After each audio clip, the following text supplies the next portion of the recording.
Hello and welcome back. Today I'm going to talk to you about how to choose a fursuit. So the first and foremost in all of this is price. Set your price point and then start saving for it immediately. Pick a style you like. Price really shouldn't be an object. Unfortunately it is for some people, but it shouldn't be if you can save for it. Now pick a limit you feel comfortable saving for. Pick a time frame and pick a style that you like. And there are plenty of different styles out there. I did a top 5 video of my favorite fursuit builders that are not the ones that made mine, and my reasons behind them, and you should definitely check that out also.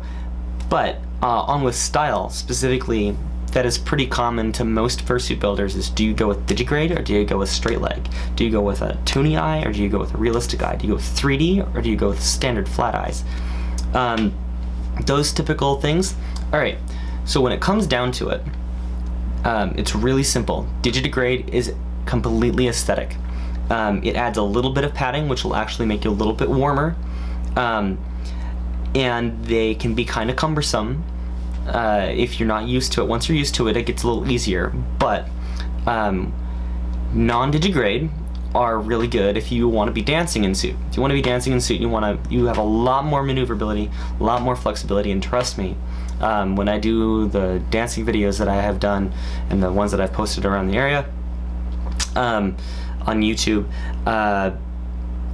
digigrade really sucks to dance in.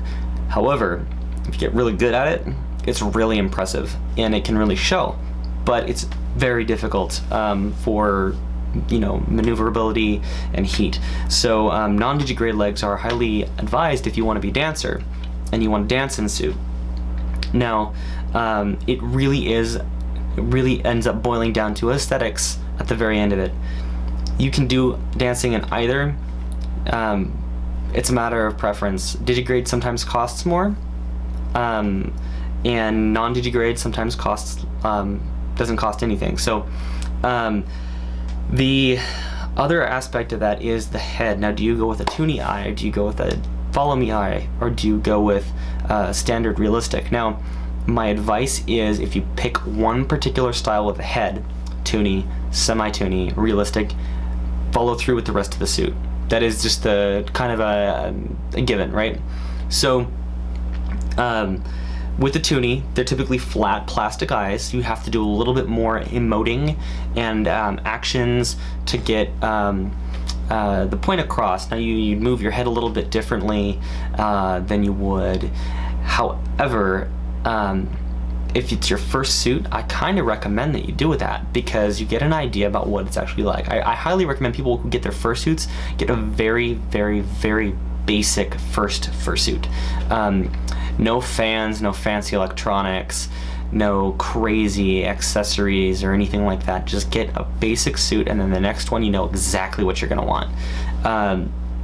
Now with toony, flat eyes, again, it's mostly about aesthetics, because you can really adapt to all of these things. However, if you go with a toony, keep your character toony through and through. If you go with a realistic one, keep it realistic through and through.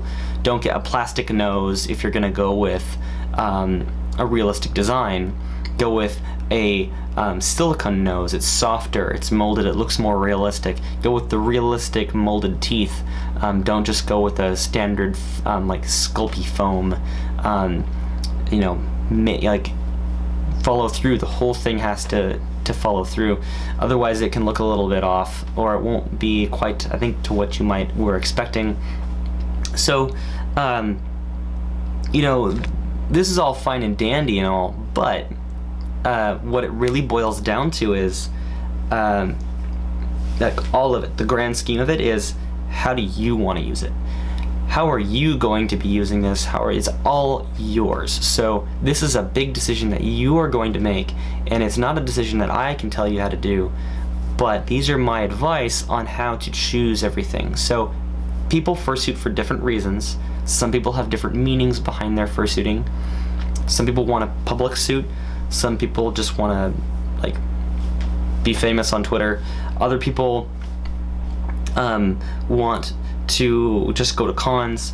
and then other people truly believe that the design of this is like an attachment to their being, and then that's all of them. That's fine.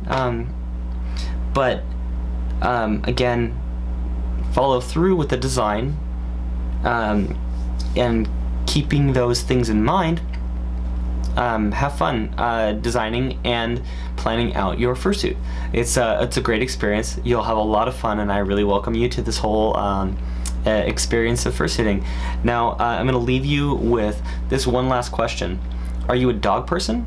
Are you a cat person? Or do you like birds? Is that your thing? Leave it in the comments below. Like, subscribe, the works. Share this with your friends, and until next time, have a good one.